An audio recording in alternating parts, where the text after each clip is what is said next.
All right. My name is Keith, and I'm here to do my top movies. Yeah, there's the introduction. So, yeah, I'm gonna do fucking 10 fucking movies. I've seen like 20 this year, but yeah.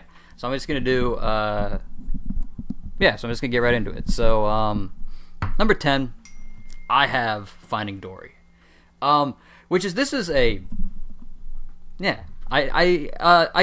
I put this movie on here because it is a good movie, but kind of one of my only problems with it is like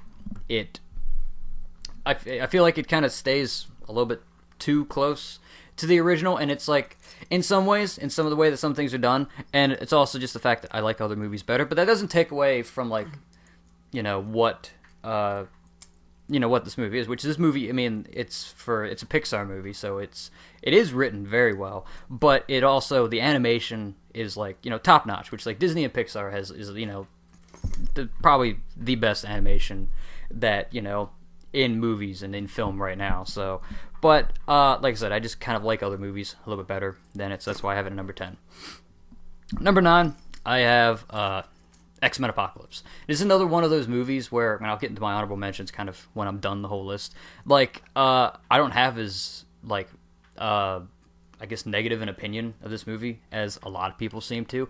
It does reach for straws a little bit, but I like the fact of the plot. I mean, the setting of the 80s, which, they do a good job at, like, reminding you, like, every 5 minutes in the movie. But I liked the younger cast of characters, bringing in a younger version of Jean Grey and Cyclops and Nightcrawler and characters like that. I thought really brought the movie into a good light, and also like bringing back Quicksilver and exploring a little bit more of like Magneto's character and making him more human and in some ways a more likable character in this movie than in the other X-Men movies.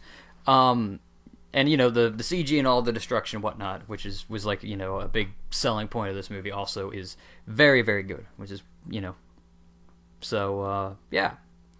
Number 8, I have The Witch. The Witch is a strange movie, but I like it because it's so very plot and suspense heavy, because in all honesty nothing happens the whole movie, and so but that's where the suspense comes from, is because you're waiting for it. Horror movies nowadays have taught you, like, oh, where's that jump scare going to come from? Where's, the big, the monster or whatever, and this big kind of set piece? When is this going to happen?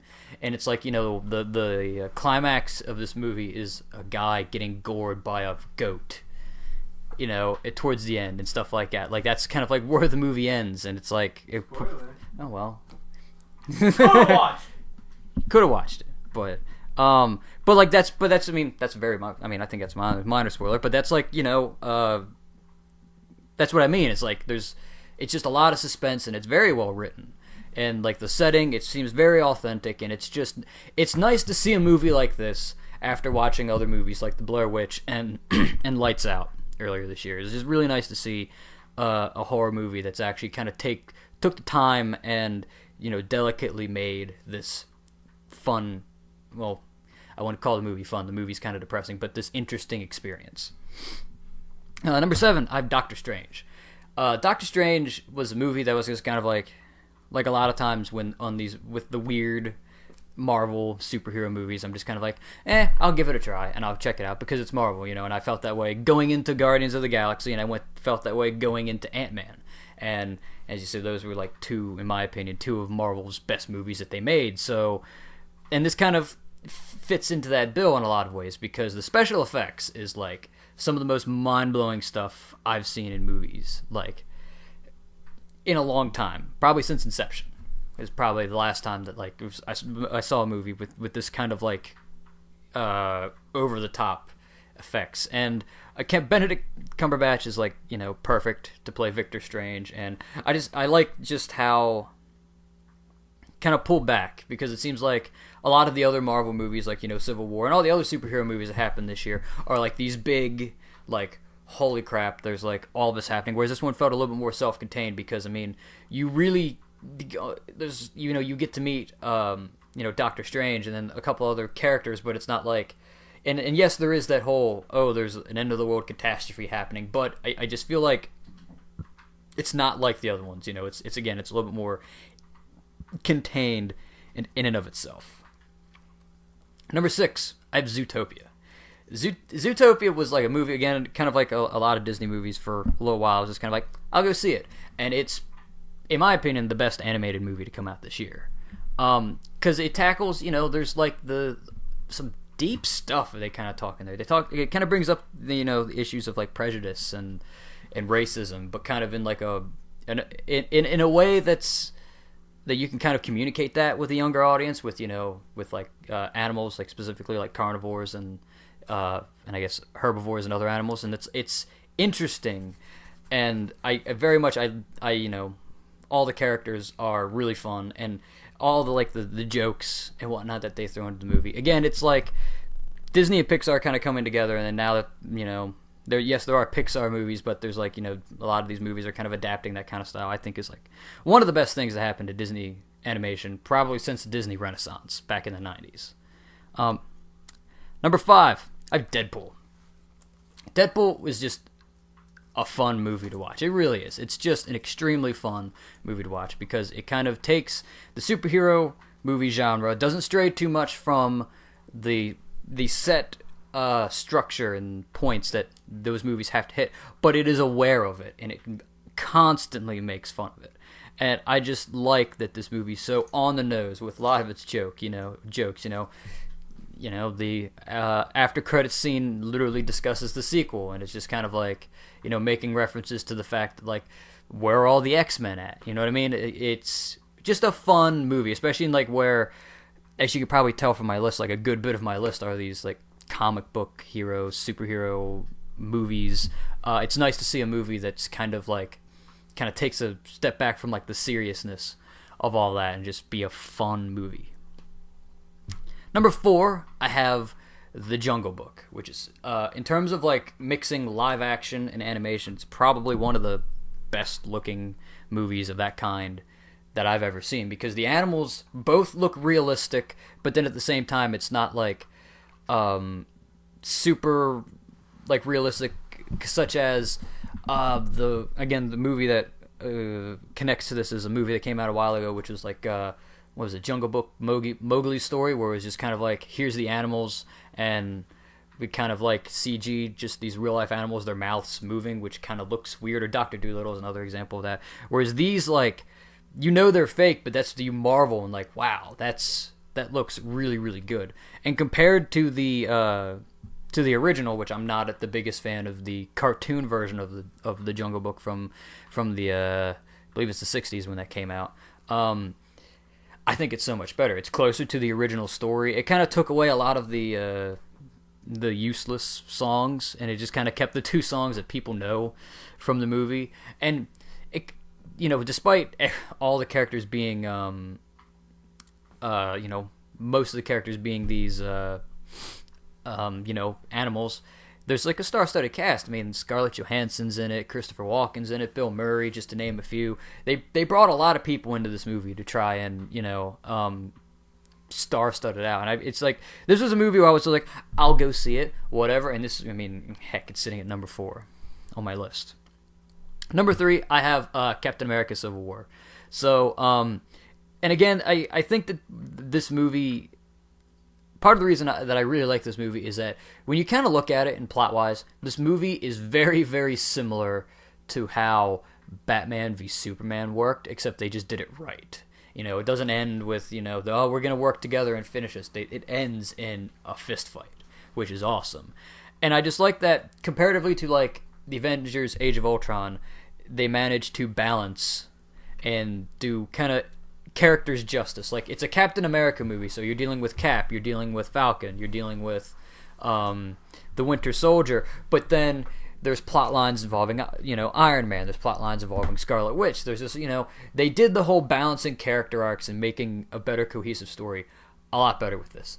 And I mean, in the introduction of Spider-Man in this movie is definitely a plus, and the whole airport fight sequence is probably one of the best fight sequences that Marvel has done in a movie ever.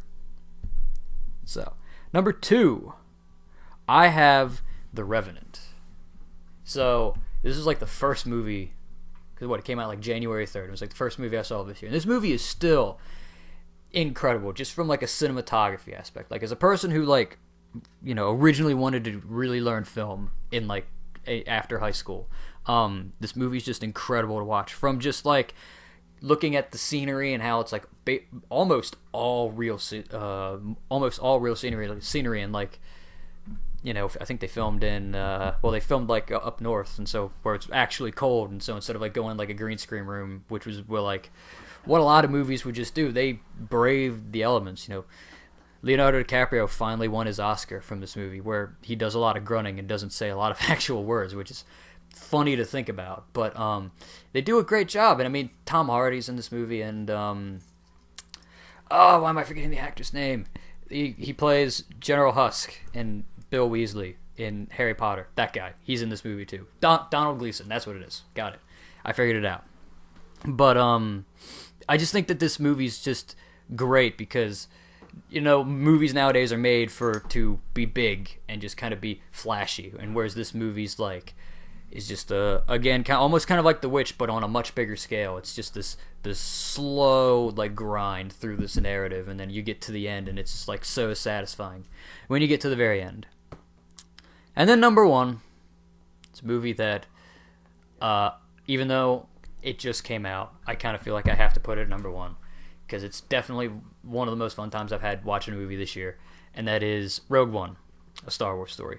And it's a bunch of things. It's the characters. They fleshed out the characters, and they kind of proved that, hey, we can make a Star Wars story that doesn't revolve around the Skywalker family, or the Force, or the Jedi, and the Sith. They kind of proved that, hey, we can make a movie that doesn't hinge on all of this stuff. So yes, the aspects of that stuff is in the movie, but it's not like all about somebody learning how to be a Jedi in the fight against the dark side. It's not all about that, which is awesome.